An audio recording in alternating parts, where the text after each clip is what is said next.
Bref, j'étais chez mon médecin pour faire un point sur mon incontinence, ma constipation, ou alors avant une chirurgie pelvienne.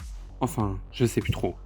Le médecin m'a invité dans son bureau et là, il m'a dit: Monsieur, nous avons programmé une manométrie anorectale.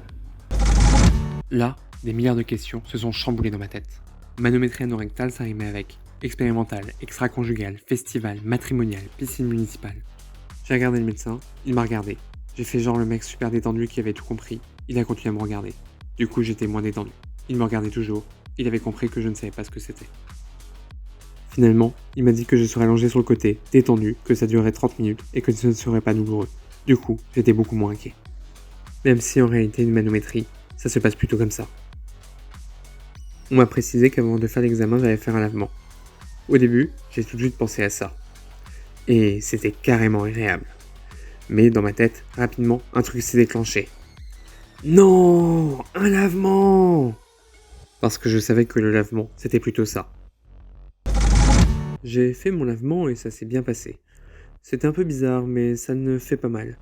Je suis allé à mon examen et j'étais détendu. Si, détendu. On a commencé à mesurer mon tonus de repos.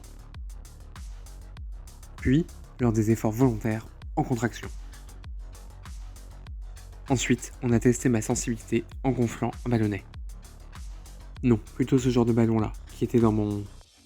D'abord, la première sensation. Je sens bien qu'il se passe un truc là. Puis, la sensation constante. Je commencerai bien à avoir envie d'aller aux toilettes. Et enfin, la sensation maximum tolérable. On arrête avant que ce soit douloureux.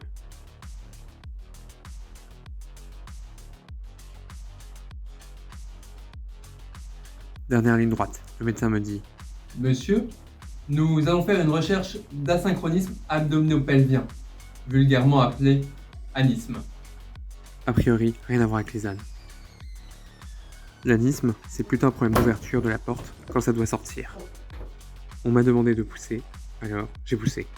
Et quand tout fonctionne normalement, le sphincter doit se relâcher, sinon ça ne marche pas. Et là j'ai compris pourquoi ça ne fonctionnait pas chez moi. Bref, j'ai fait une manométrie anorectale, et franchement, ce n'est pas si terrible.